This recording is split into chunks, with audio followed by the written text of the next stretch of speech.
Miliarder ini mengendarai sepeda rusak untuk melihat matanya. Pergi ke tempat diadakannya upacara mata. Pak Li berbohong bahwa dia hanya membuka toko roti kecil. Gadis tertawa di tempat. Terima kasih, aku tidak akan pernah pergi ke tempatmu untuk makan kue. Pak Li ingin menyapa gadis yang duduk di sebelahnya. Cewek mendengar percakapan mereka. Langsung pergi tanpa membalas. Gadis kedua memiliki kesan yang baik tentang Pak Li. Tapi kalau sudah menyangkut bisnis, Pak Li masih mengatakan dia hanya membuka toko kue kecil. Ingin melihat reaksi gadis itu. Berapa banyak toko yang dimiliki bisnis Anda? Apa itu toko berantai? Aku hanya punya satu toko. Satu toko saja kah?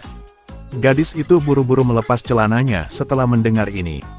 Semua orang di sana menertawakan lelaki tua Li Sumpit Mandrel tua berjamur. Manajer bicara nanti, ingat jangan biarkan dia mengudara. Tapi tidak ada yang tahu itu. Pak Li sebenarnya presiden yang berpura-pura miskin. Sejauh ini telah memiliki puluhan bisnis. Tiba-tiba dia menangis. Ketika siaran belum dimulai, Pak Li menyelinap keluar. Tak terduga saat kehabisan. Kebetulan bertemu lagi dengan hahaha, orang yang selalu dia kagumi. Tidak menyangka dia datang untuk menghadiri tontonan ini. Siaran langsung dimulai. Para gadis berlomba memilih resume yang bagus. Semuanya tinggalkan Pak Li di satu sisi. Tidak ada seorang pun di studio yang tahu bahwa Tuan Li adalah seorang miliarder. Saat ini, Pak Li hanya berharap hahaha bisa memilih untuk memukulnya. Ketika pembawa acara menanyakan hahaha tamu mana yang harus dipilih, dia memilih tamu kedua. Sebenarnya aku sudah mengenal tamu itu sebelumnya. Aku memanggilnya Pak Li. Benarkah itu Mas Li? Gadis itu dan Pak Li tiba-tiba saling kenal beberapa hari yang lalu. Beberapa hari yang lalu gadis malang itu tiba-tiba menabrak pria miliarder itu. Dari mana dia telah mencapai puncak hidupnya? Hanya beberapa menit yang lalu presiden kaya itu tidak sengaja menabrak gadis ini. Tapi dia pergi tanpa mengucapkan sepatah kata pun. Tak disangka keesokan harinya mereka bertemu lagi di bar.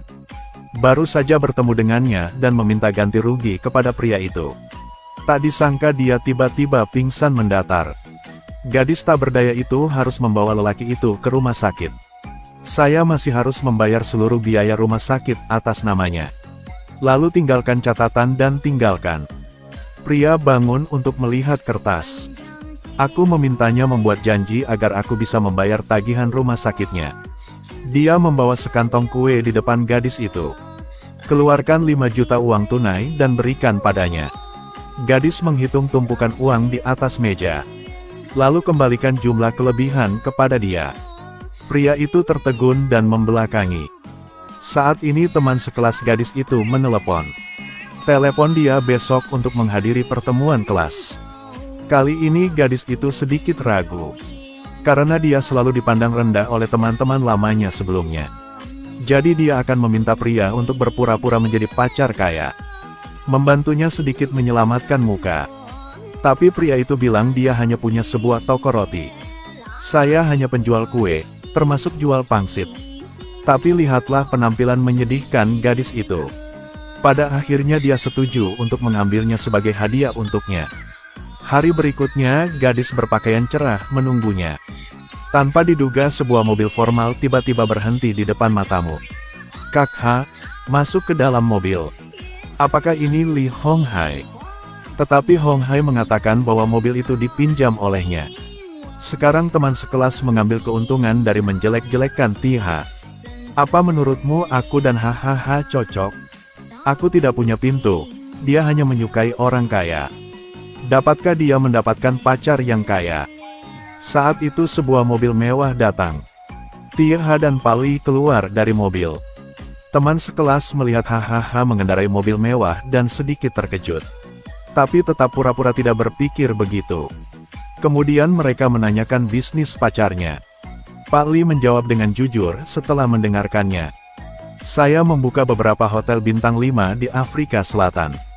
Di pusat kota Johannesburg. Nanti kalau ada waktu luang bisa berkunjung. Baru selesai kalimatnya. Semuanya tersenyum sinis. Bahkan hahaha yang duduk di sebelahnya mengira Pak Li hanyalah seorang penjual kue. Saat ini, seorang ingin menurunkan Pak Li, jadi kamu bercanda itu. Terlalu merepotkan bagimu untuk pindah ke sini dari Afrika, bukan? Benar. Saya berpikir untuk membeli kapal pesiar. Giliran pria itu ingin menjatuhkan Pak Li yang lama. Kamu tahu beli kapal pesiar di mana? Perlu saya memperkenalkan beberapa tempat. Kamu kenal Chow Fan, Raja Galangan Kapal Cina. Aku sangat mengenalnya. Atau izinkan saya membantu Anda memesan kapal yang bagus. Ya, bisakah kamu membantuku? Sebenarnya dia tidak tahu cara membeli kapal pesiar.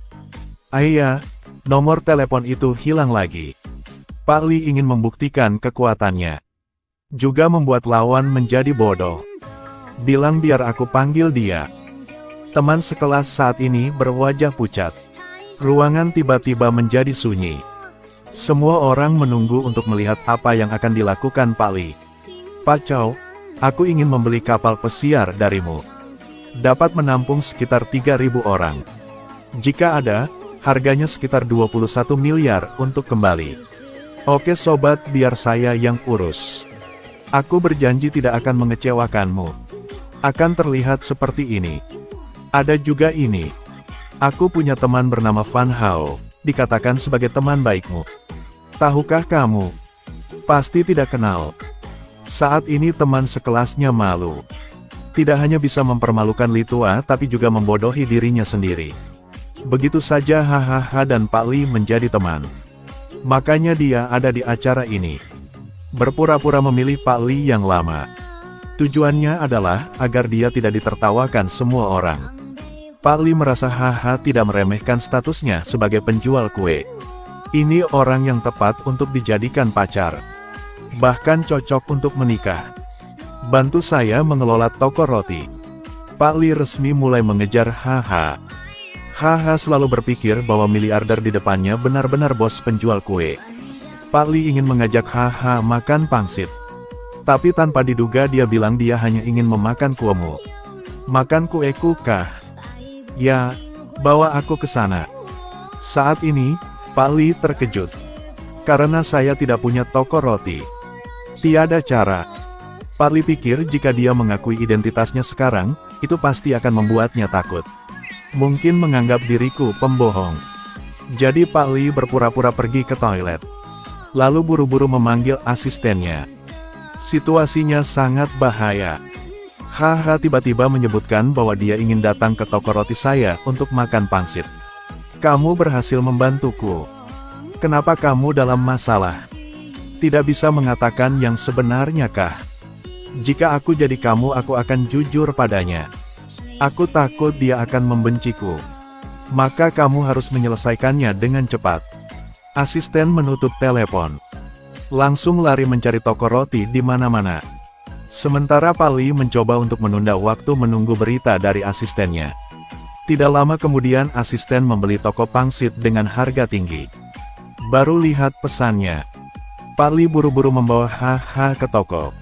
Kemudian secara pribadi berpura-pura menjadi pemilik toko. Beroda 3 membawa haha untuk mengantarkan barang. Setelah itu, haha semakin percaya bahwa dirinya hanya memiliki satu toko roti.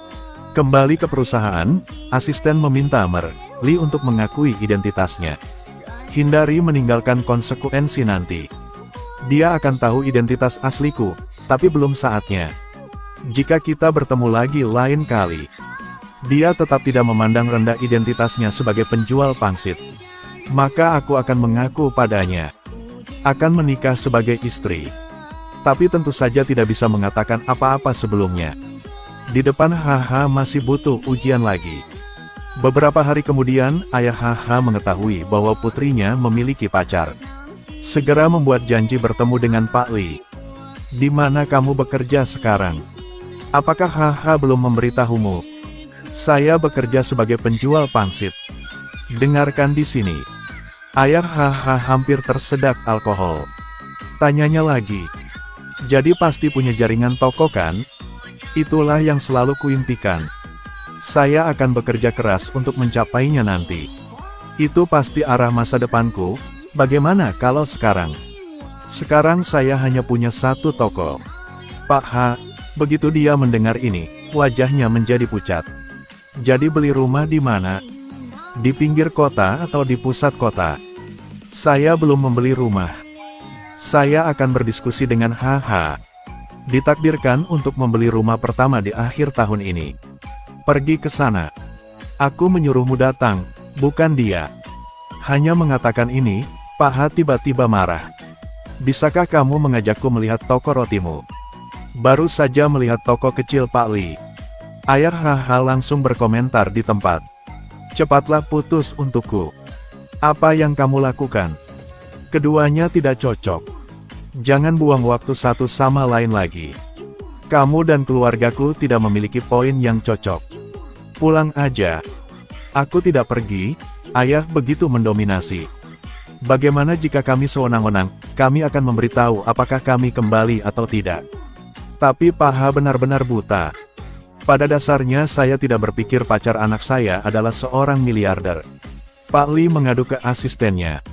Asisten tetap ingin kamu mengakui identitasmu. Jadi HH akan memiliki secercah harapan. Bukankah dia lulus ujian? Tahu kamu tidak datang untuk uang tapi tidak apa-apa. Bagaimana menurutmu aku bisa menerima ayah mertuaku seperti itu? Kalau dia tahu aku curang dia pasti akan lebih merepotkan. Kemarin ayahnya tidak menyukaiku karena aku miskin. Hari ini kembali mengarah ke rumah tampilan properti. Bukankah dia memercikkan air ke wajahnya? Bagaimana bisa diterima? Keesokan harinya Pak Li ingin meyakinkan ayah HH untuk mengubah sikapnya. Semoga Anda mendukung saya. Pak Li selalu menawarkan wine. Tapi minum bolak-balik hasilnya lupa saya pura-pura. Akhirnya beritahu status saya. Ketika saya pindah ke sini, ada semua villa di sekitar. Kalau berani, beli satu saja. Bukankah itu hanya villa? Jangan bilang cuma villa. Bagi saya kalau 10 rumah juga biasa. Jangan berbohong. Pak H mengira dia curang. Jadi dia lebih nekat memaksa putrinya putus. Hari ini aku melihat putranya. Kalau miskin stop, sudahlah, masih suka menyombongkan diri. Sangat sia-sia. Apa yang kamu pilih? Segera pamit pada ayah. Aku bahkan tidak bisa bertemu denganmu. Bisakah kamu mendengarku dengan jelas? Tapi tidak menyangka HH bertekad untuk mencintai Pak Li sampai akhir. Terus terang menolak permintaan ayah. Biarkan aku tidak menghentikanmu lagi. Hari berikutnya dua orang pergi ke bagian administrasi sipil untuk mendaftarkan pernikahan mereka. Resmi menjadi suami istri. Sekarang Pak Li tidak perlu bersembunyi lagi. Dia memutuskan untuk mengakui semuanya padanya. Sebenarnya saya bukan pemilik toko pangsit. Saya pemilik jaringan hotel ini. Aku tidak bermaksud menipumu. Aku hanya ingin mencari seseorang untuk dipercaya. Karena ada banyak gadis selama bertahun-tahun. Selalu bicara padaku karena cinta. Tapi sebenarnya mereka semua rakus uang. Sering bikin sakit hati. Jadi pertahanan lahir di hati. Sampai aku bertemu denganmu. Kamu tidak akan marah padaku kah? Tidak. Kemudian mereka memegang tangan. Pak Li membawa istrinya untuk melihat propertinya yang bernilai triliunan dolar. Setelah memilih tanggal keduanya melangsungkan pernikahan. Ayah HH ingin bertemu putrinya. Pelaporan saat ini benar-benar tidak seperti. Mendengar kabar bahwa mertuanya akan datang mengunjungi menantunya, dia bergegas menjemputnya ke atas. Ayah mertua mengira menantunya adalah pemilik toko pangsit kecil. Tidak menyangka dia menjadi miliarder. Hari itu sang menantu tiba-tiba menggunakan mobil super untuk menjemput ayah mertuanya. Aku tidak percaya begitu ayah mertuaku melihatnya. Seperti menamparkan wajahku sendiri. Berapa harga sewa mobil ini untuk sehari? Hati-hati jangan sampai tergores. Uangnya dari mana? Setelah itu bapak mertua bertanya kepada menantunya bagaimana kabar toko siomay hari ini. Pak Li mengatakan bisnis sangat bagus. Ayah mertua tertawa setelah mendengar itu. Seberapa baik Anda membeli supercar? Menantu melihat mertuanya tidak percaya, dia langsung membawanya ke hotelnya. Belum memasuki beberapa langkah, ayah mertua melihat restoran mewah. Takut tidak bisa membayar, menyeret menantu saya ke restoran lain yang lebih kecil.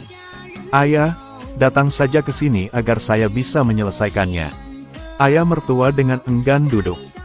Tapi dia tidak menyangka restoran bintang 5 ini menjadi miliknya. Yang baru saja duduk dan ditampar sekali lagi di wajahnya. Kenapa makan makanan mewah seperti itu? Penjualan kue tidak banyak. Jadi kenapa tidak belajar cara menghemat uang?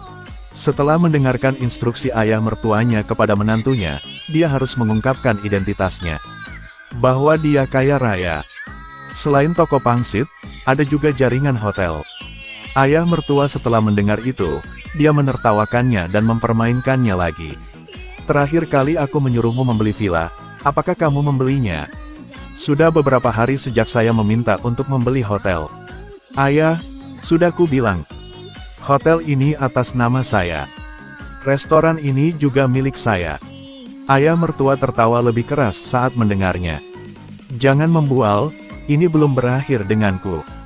Menantu melihat mertuanya masih tidak percaya. Baru mulai menjelaskan lebih lanjut. Jangan katakan beberapa restoran. Jika Anda suka, Anda dapat membeli 10 dari mereka untuk saya mainkan. Karena total kekayaan Anda triliunan. Ayah mertua sedang minum air dan langsung memuntahkannya dari mulutnya. Menantu melihat itu dan membawanya ke kantor. Ayah mertua bingung melihat sekeliling. Memikirkan kembali bagaimana aku pernah membenci menantuku, aku dengan marah menghancurkan meja. Kamu menggodaku kan? Saya rasa saya tidak mudah dibuli jika saya melakukan itu. Ayah, sama sekali tidak seperti itu. Kamu panggil aku apa? Ayah, sudah ku bilang ini. Aku dan Haha udah menikah. Sekarang aku anak menantumu. Ayah mertua sekali lagi memuntahkan air. Malam itu Pak Li membawanya ke vilanya. Haha tiba-tiba menelepon. Saya baru saja menyelesaikan pekerjaan saya. Di mana Anda? Saya akan mampir. Ayah ada di hotel. Aduh anakku. Kenapa kamu sembunyikan aku untuk pernikahan? Bahkan menikah triliunan ini. Kamu di mana? Aku di rumahmu. Cepatlah pulang minum bersamaku. Menantuku dan aku menunggumu. Sekarang Pak Ha duduk untuk merenungkan semuanya. Memang seperti mimpi.